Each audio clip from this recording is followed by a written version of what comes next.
دوستو، سومناتھ کا مندر اتنا بڑا تھا کہ ہندوستان کے سب راجے اس کے لیے جاگیر وقف کرتے، اپنی بیٹیوں کو خدمت کے لیے وقف کرتے، جو کہ ساری عمر کنواری رہتی اور انہیں دیوداسیاں کہا جاتا۔ ہر وقت 2000 برہمن پوجا پاٹ کرنے کے لیے حاضر ہوتے اور 500 گانے بجانے والی خوبصورت عورتیں اور 300 قوال ملازم تھے۔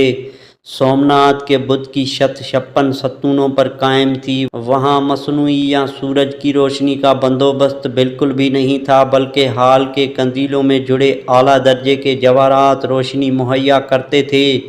اللہ کے دلاور سلطان محمود غزنوی بت شکن نے سونے اور چاندی کے چھوٹے چھوٹے بتوں کو روندنے کے بعد بادشاہ بت کے سامنے جا کھڑے ہوئے۔ یہ بت 6 فٹ زمین کے اندر اور 9 فٹ زمین سے بلند تھا۔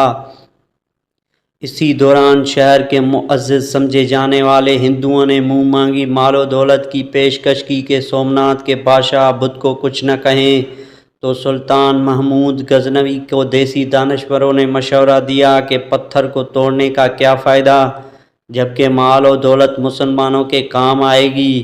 سلطان محمود غزنوی نے دیسی دانشوروں کی بات سن کر کہا کہ اگر میں نے تمہاری بات مان لی تو دنیا اور تاریخ مجھے بت فروش کہے گی، جبکہ میری چاہت یہ ہے کہ دنیا اور آخرت میں مجھے محمود بت شکن کے نام سے پکارا جائے۔ یہ کہتے ہی محمود بت شکن کی توحیدی غیرت جوش میں آئی اور ہاتھ میں پکڑا ہوا گرز سومناتھ کو دے مارا۔ اس کا منہ ٹوٹ کر دور جا گرا۔ پھر سلطان کے حکم پر اس کے 2 ٹکڑے کیے گئے تو اس کے پیٹ سے اس قدر بیش بہا قیمتی ہیرے جواہرات اور موتی نکلے کہ جو ہندو معززین اور راجوں کے پیش کردہ رقم سے 100 گنا زیادہ تھی۔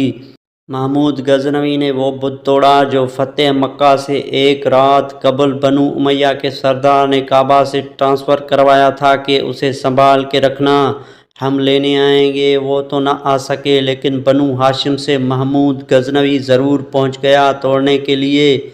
اسی لیے کافر مورخین سلطان کو ڈاکو کہتے ہیں، جبکہ اسلام اسے مال غنیمت کہتا ہے۔ یاد رکھیں، غیرت مند مسلمان بت شکن ہے، بت فروش نہیں۔ بت شکن سلطان محمود غزنوی رحمۃ اللہ وہ ہستی ہے جب ظاہر شاہ کی حکومت میں 1974 کو زلزلہ آیا، محمود غزنوی کی قبر پھٹ گئی۔ منتظمین نے قبر کو ٹھیک کرنے کے لیے پوری قبر کھول دی۔ اس کو مرے ہوئے 1000 سال ہو گئے تھے۔ ان کی قبر میں عجیب منظر تھا، اس کا کفن تک میلا نہیں ہوا تھا۔ 1000 سال بعد بھی اس کا کفن ویسے کا ویسا ہی تھا۔ اس کا ہاتھ سینے پر تھا اور کفن سینے سے کھلا ہوا تھا۔ ایسا لگتا تھا کہ جیسے اسے آج ہی کوئی قبر میں اتار کر گیا ہے۔ اس کے ہاتھ کو ہاتھ لگایا گیا تو وہ نرم و نازک تھا۔ ساری دنیا میں اس بات کی خبر پھیل گئی۔ اللہ کے دین، ملک و ملت کی حفاظت کرنے والوں کو اللہ دنیا میں بھی اور آخرت میں بھی بلند مقام عطا فرمائے۔